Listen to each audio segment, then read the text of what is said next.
दोस्तों, पुरी में भगवान जगन्नाथ की रथ यात्रा के दौरान एक बार फिर ऐसा हादसा हुआ जिसने पूरे देश को झकझोर कर रख दिया है।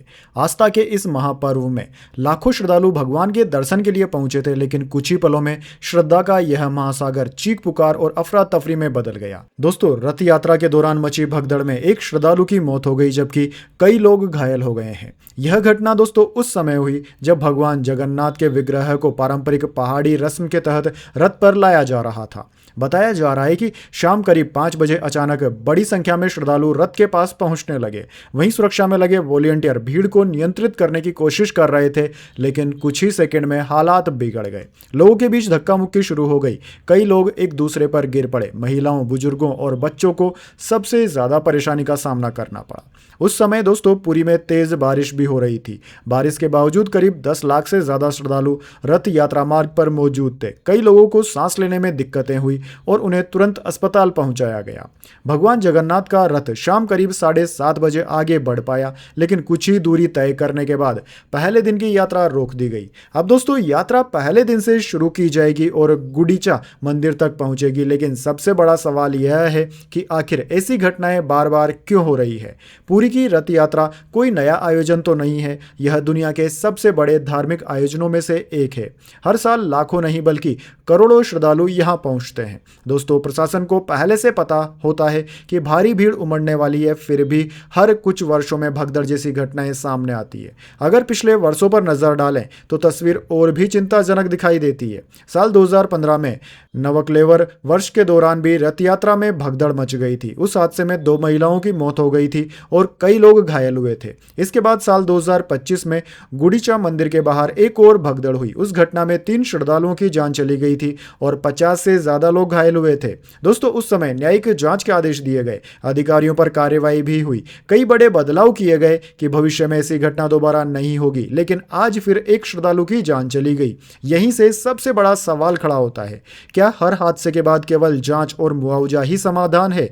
क्या हर बार कुछ अधिकारियों को हटाने से समस्या खत्म हो जाएगी, या फिर भीड़ प्रबंधन के पूरे सिस्टम को नए तरीके से तैयार करने की जरूरत है?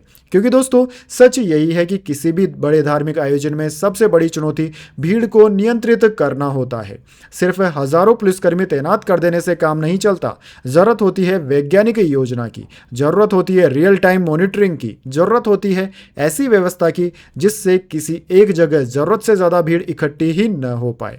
दोस्तों, आज दुनिया के कई बड़े आयोजनों में आर्टिफिशियल इंटेलिजेंस आधारित क्राउड मॉनिटरिंग का इस्तेमाल किया जाता है। ड्रोन कैमरे लगातार भीड़ के घनत्व पर नजर रखते हैं। कंट्रोल रूम को हर सेकंड जानकारी मिलती रहती है कि किस इलाके में दबाव बढ़ रहा है। जरूरत पड़ते ही लोगों का रास्ता बदल दिया जाता है। अगर ऐसी तकनीकों का व्यापक उपयोग किया जाए तो बड़े बड़े हादसों को रोका जा सकता है। हालांकि इस पूरे मामले में केवल प्रशासन को दोष देना भी पूरी तरह सही नहीं होगा। श्रद्धालुओं की जिम्मेदारी भी उतनी ही महत्वपूर्ण है। जब लाखों लोग एक साथ मौजूद हों तब धैर्य सबसे बड़ी सुरक्षा बन जाता है। लेकिन दोस्तों, अक्सर देखा जाता है कि कुछ लोग जल्दी दर्शन करने के लिए बैरिकेड पार करने की कोशिश करते हैं।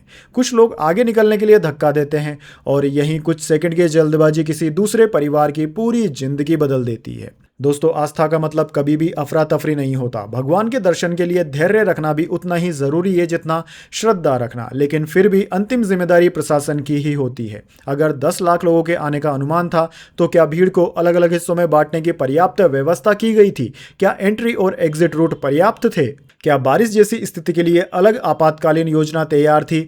और क्या मेडिकल टीम और एम्बुलेंस पर्याप्त संख्या में मौजूद थी? ये सभी सवाल अब जांच का हिस्सा बनने चाहिए, क्योंकि हर बार एक जैसी गलती दोहराना किसी भी व्यवस्था के लिए चिंता का विषय है। दोस्तों, यह मुद्दा किसी धर्म का नहीं है, यह मुद्दा किसी परंपरा का भी नहीं है। यह मुद्दा केवल श्रद्धालुओं की सुरक्षा का है। भगवान जगन्नाथ की रथ यात्रा करोड़ों लोगों की आस्था का प्रतीक है। ऐसे पवित्र आयोजन में अगर किसी श्रद्धालु की जान चली जाए तो यह पूरे समाज के लिए दुखद घटना है। उम्मीद की जानी चाहिए कि इस बार जांच केवल कागजों पर सीमित नहीं रहेगी, बल्कि ऐसी ठोस व्यवस्था बनाई जाएगी जिससे भविष्य में इस तरह की घटनाओं को पूरी तरह रोका जा सके। दोस्तों, हमारी संवेदनाएं उस श्रद्धालु के परिवार के साथ है जिसने इस हादसे में अपने प्रियजन को खो दिया। साथ ही हम सभी घायलों के जल्द स्वस्थ होने की कामना करते हैं। आप दोस्तों इस पूरे मामले पर क्या सोचते हैं? आपके क्या विचार हैं? क्या यह पूरी तरह प्रशासन की विफलता है या फिर भीड़ के व्यवहार में भी बदलाव की ज़रूरत है। अपनी राय हमें कमेंट में ज़रूर बताइए। अगर आपको यह वीडियो पसंद आई हो तो इसे लाइक कर दीजिए, चैनल को सब्सक्राइब कर लीजिए और ऐसी ही बड़ी खबरों के विश्लेषण के लिए आप हमारे YouTube चैनल को सब्सक्राइब कर बेल आइकन ज़रूर से दबा लें। धन्यवाद।